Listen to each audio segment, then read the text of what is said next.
আপনি শুনতে না চান নবীর কথা। আমার সাথে আপনার কোনো মারামারি নাই বন্ধু।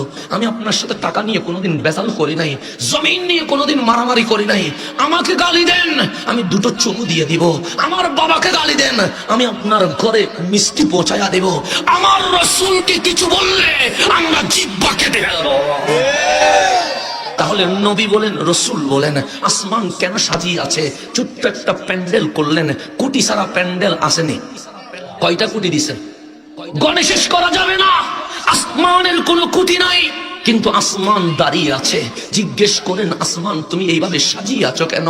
বলবে মাওলাকে রাজি করার জন্য। জমিনের নিচে পানি। আরে বন্ধু, আপনাকে যদি আমি গ্লাসে পানি দেই, পাথর যদি ছেড়ে দেন, পানিতে ডুবে যাবে, কিন্তু জমিন নড়েও না, চড়েও না। জিজ্ঞেস করেন, জমিন তুমি পানির উপর স্থির আছো কেন? বলবে মাওলাকে রাজি করার জন্য। সূর্য তুমি দিনে উঠো কেন? বলবে মাওলাকে রাজি করার জন্য। চাঁদ তুমি আলো দাও কেন? বলবে মাওলাকে রাজি করার জন্য। তারকা তুমি ঝিকিমিকি করো কেন? বলবে মাওলাকে রাজি করার জন্য। সমুদ্র তুমি ঢেউ দাও কেন? বলবে মাওলাকে রাজি করার জন্য। আপনি জিবরিল বলেন, আজরাইল বলেন, মিকাইল বলেন, ইসরাফিল বলেন, সমস্ত ফেরেশতা বলবে আমাদের ডিউটি শুধুমাত্র মাওলাকে রাজি করার জন্য।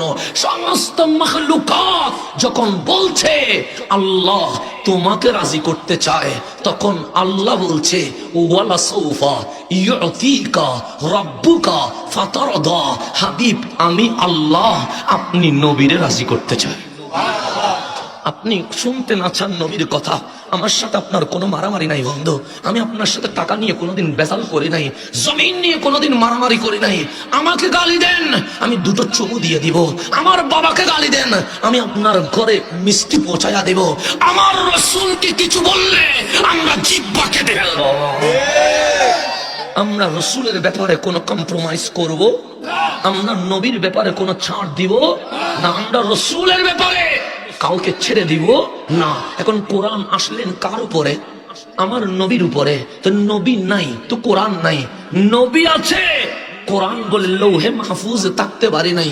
আমি নবীর কাছে চলে এসেছি। তাই সর্বপ্রথম কোরআনের মাহফিল করেছেন রব্বুল আলামিন। যখন জমিনে কোরআন চলে এসেছে, আমার নবী গাড়ে হেরা থেকে নেমে গেল।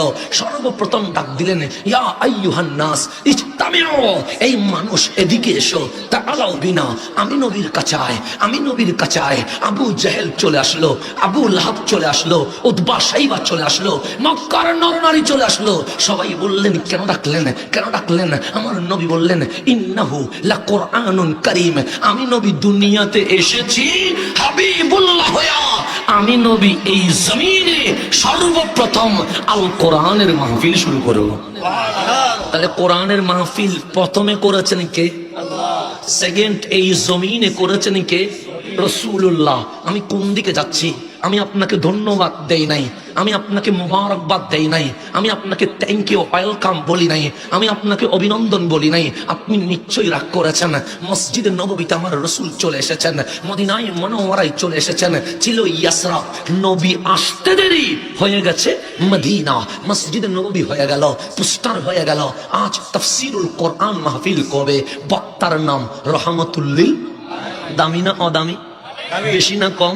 তো নবী যেখানে বক্তা থাকে সেখানে প্রধান অতিথির দরকার নাই। রসুল যেখানে বক্তা থাকে সেখানে সভাপতির দরকার নাই। রসুল যেখানে বক্তা থাকে সেখানে বিশেষ অতিথির কোনো দরকার নাই।